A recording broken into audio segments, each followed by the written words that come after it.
Mr. Chairman. Okay, why don't you proceed?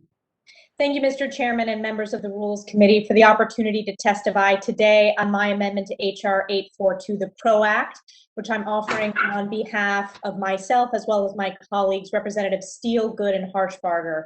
This amendment is very simple. It would strike the radical ABC test for worker classification from the bill and defend the freedom to engage in the modern economy with independence and autonomy. The PROS Act ABC test is modeled after the California Supreme Court's Dynamics decision and the wildly unpopular AB5. This would be disastrous for the millions of Americans who choose the opportunity to freely engage in the economy as independent contractors. The California law has been destroying the livelihoods of freelancers and individual entrepreneurs across the state, even with its lengthy list of over 100 carve-outs and exemptions. When the House last voted on the PRO Act, AB5 had just come into effect in California, but now we know, and we have countless examples of the tragic real-world impact of the ABC test on hardworking families.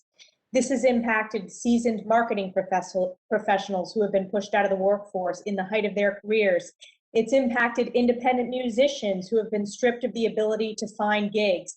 It's impacted ASL interpreters who are unable to continue serving students and families in need of support.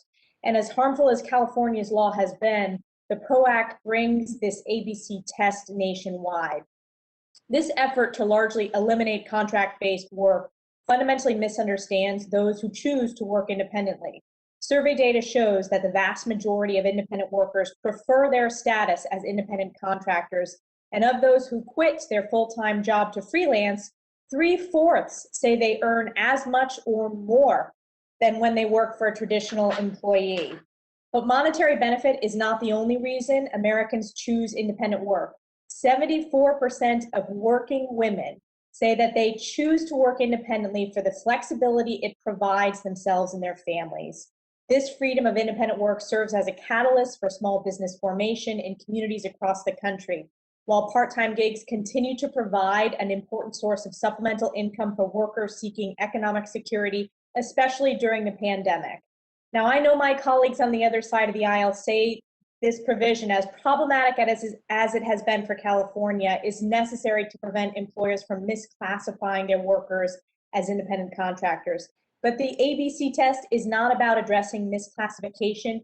It is about reclassifying millions of independent workers to fit in the constructs of traditional employment, robbing them the flexibility and entrepreneurship opportunities they value and they choose. If we truly want to empower workers, we should focus on updating federal law to end the patchwork of regulations and provide one clear federal standard for worker classification, delivering certainty for businesses and a level playing field for independent contractors. I have legislation to do just this, the Modern Workers Empowerment Act. Ultimately, this is about freedom, the freedom to engage in the economy as independent contractors. It's about empowerment, about fostering the entrepreneurial spirit our nation was built upon. The PRO Act ABC test would impose a one-size-fits-all mandate that takes this choice away from millions of Americans.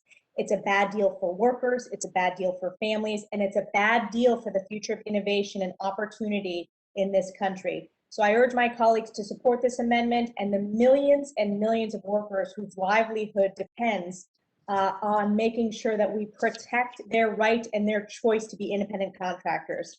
And I yield back.